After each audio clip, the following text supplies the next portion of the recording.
So today we're talking about Remy Ma, Fat Joe, the drama surrounding the entire situation, and of course, the golden child, because as everybody knows, it is Leo season. So shout out to all the Leos out there.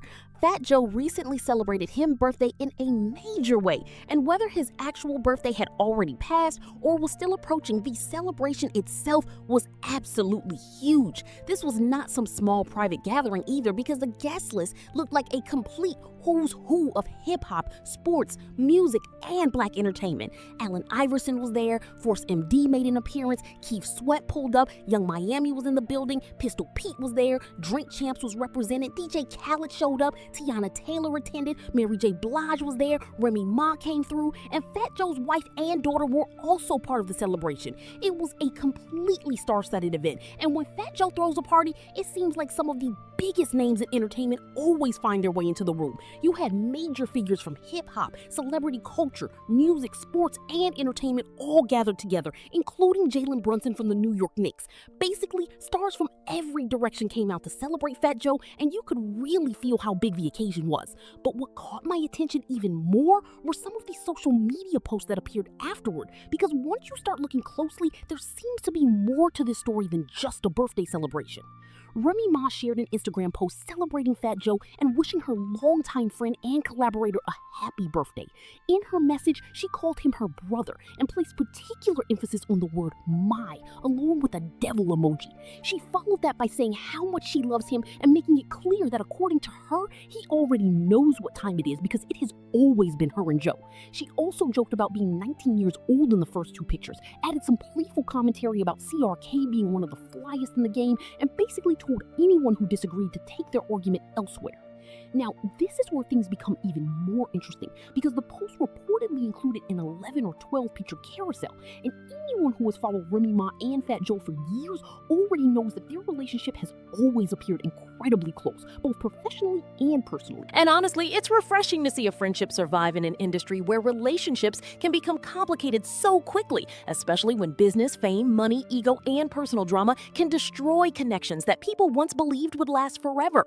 Whatever disagreements or challenges Remy Ma and Fat Joe may have experienced over the years, they appear to have maintained a strong bond, and that relationship seems to extend beyond their own friendship, with Fat Joe reportedly playing a godfather-like role in Remy's daughter's life. And speaking of the golden child, this is where the story becomes even more interesting, because her Instagram page reportedly shared a birthday message for Fat Joe that gave viewers a closer look at just how deep their connection appears to be. In the message, she called him my pop while tagging Fat Joe and shared memories of him making peekaboo videos for her when she was a baby, swimming in his pool, picking her up from school when her mother was busy working, and welcoming her into his home for holidays like Halloween, Thanksgiving, and Christmas. She also described him as someone who buys her jewelry, rarely tells her no, loves her deeply, and would do anything for her. And honestly, that kind of message makes it clear that this does not appear to be a casual celebrity connection built around a few social media photos. Based on what she shared, Fat Joe seems to have been genuinely present throughout different stages of her life. Some viewers may also remember that toward the end of 2025, Remy Ma was reportedly approached by TMZ while wearing her recognizable Chanel-inspired outfit, including the white long-sleeve shirt, tie, and white fur, and was asked about co-parenting with her estranged husband, Pap. According to the discussion, Remy explained that when she calls him, he answers, and when she needs him to handle something involving the golden child, he gets on a flight to New York City. But when you look back at a conversation Remy had with Fat Joe earlier this year, the relationship between Fat Joe and the golden child appears to go even deeper than many people may have realized. From the way their bond was described, the two reportedly FaceTime regularly and maintain a relationship that goes far beyond simply being family friends. Fat Joe has also reportedly made it clear that as long as he is able to help, the golden child will never have to worry about going without, because he wants to make sure she has what she needs, feels protected, receives support, and always knows that she is loved and cared for. And that is the part that really has people questioning the entire situation, because the contrast becomes hard to ignore when you look at who appears to be consistently present in the golden child's life and who has publicly been connected to all this drama. Some people have formed the impression that Papoose has not been publicly visible around her in the same way, away while also being publicly linked to another woman over the past few years. And that has led to speculation about whether jealousy or insecurity could be influencing certain dynamics. The golden child, after all, is permanently connected to Remy Ma, and unlike friendships, relationships, or social media alliances, that connection cannot simply disappear or be pushed aside. Of course, she is a child and should never be treated as competition, but the conversation people keep having is about the permanent bond she represents between Papoose and Remy Ma. Some online observers believe that because Remy is a well-known celebrity with her own platform, history, and public presence, the situation may feel more complicated than it would if the child's mother were a private individual with no celebrity profile. At the same time, people continue to point to Clarissa Shields' public posts, comments, and repeated back and forth involving Remy, which makes it difficult for some viewers to reconcile that behavior with later interviews where she presents herself as completely detached from the drama. That is ultimately where the confusion comes from. People have watched the social media exchanges, the public reactions, and the ongoing tension surrounding Remy and Papoose, and now they are trying to understand how all of those pieces fit together. From the outside, the entire situation continues to look far more complicated than the simple version being presented, and as long as more posts, interviews, and reactions keep appearing online, the public is going to keep asking questions. At some point, people are naturally going to start questioning the contradictions because you cannot repeatedly take public shots at someone and then expect viewers to completely ignore those same actions when you later sit down for interviews and present a different version of events. Things became even more interesting when Clarissa appeared on Cam Newton's platform and indicated that she still had not met the golden child. Now, that immediately raised eyebrows because she has publicly been connected to Papoose for more than 2 years, while other claims and interviews have suggested that their communication may have gone back even further. If those timelines are accurate, people could be looking at several years of communication and involvement while she still has not met his daughter.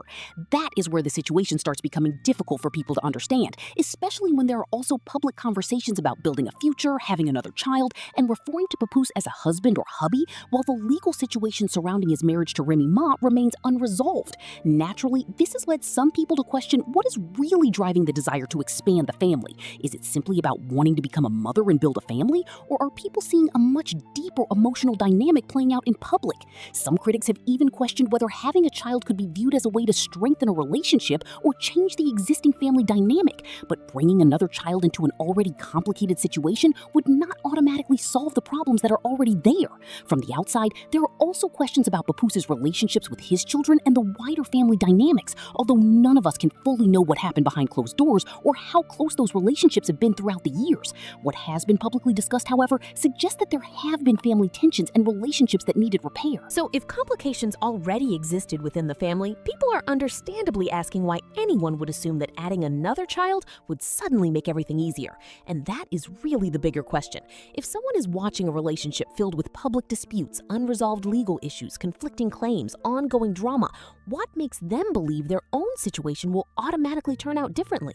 Having a child does not guarantee commitment, stability, or better treatment, and that is why so many people remain skeptical about the entire situation. Then you add the public back and forth involving the divorce, the reported financial disagreements, and the various claims that have circulated online, and the questions only become louder. On top of that, critics have also noticed that Papoose sometimes appears to become publicly vocal in showing support for Clarissa at moments when the attention is already focused on her, whether after a major victory, a celebrity shout-out, or another viral moment. To some viewers, those displays look genuine, while others interpret the timing as calculated or performative. Either way, the situation continues to create more questions than answers, and every new interview, post, or public reaction seems to add another layer to an already complicated story. At a certain point, these constant public displays can start looking less like genuine affection and more like a performance for the cameras. From the outside, it appears that Clarissa may see every public moment connected to Papoose as another victory in the ongoing drama surrounding Remy Ma.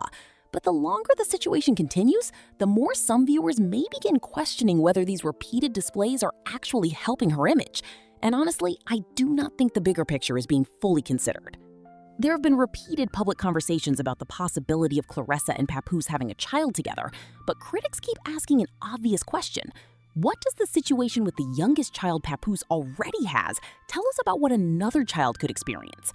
If he is reportedly struggling to remain consistently present in his daughter's life, then why should anyone automatically assume the outcome would be completely different if another child were brought into an already complicated family situation?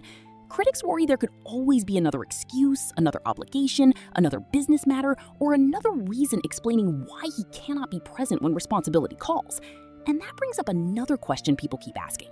What exactly keeps Papoose so occupied at other times, considering he appears to have plenty of availability when it comes to Clarissa? We do not consistently see him publicly rushing from meeting to meeting or visibly handling the other responsibilities people might expect. But whenever there is a Clarissa Shields fight announcement, press conference, weigh-in, or major event, he often appears front and center. When she wins, he is right there celebrating, sometimes becoming so visible that viewers notice him nearly taking over the camera space around her. Then there was the moment at a recent press conference when people noticed him repeatedly moving his chair closer, seemingly making sure he remained inside the camera frame until he became a major part of the interview itself. And that is exactly why people keep questioning the contrast. When there is an opportunity for a public Clarissa moment, Papoose appears ready to be present, visible, and fully engaged. But when the conversation shifts toward family responsibilities and the complicated relationships already surrounding him, the public is left with far more questions than answers.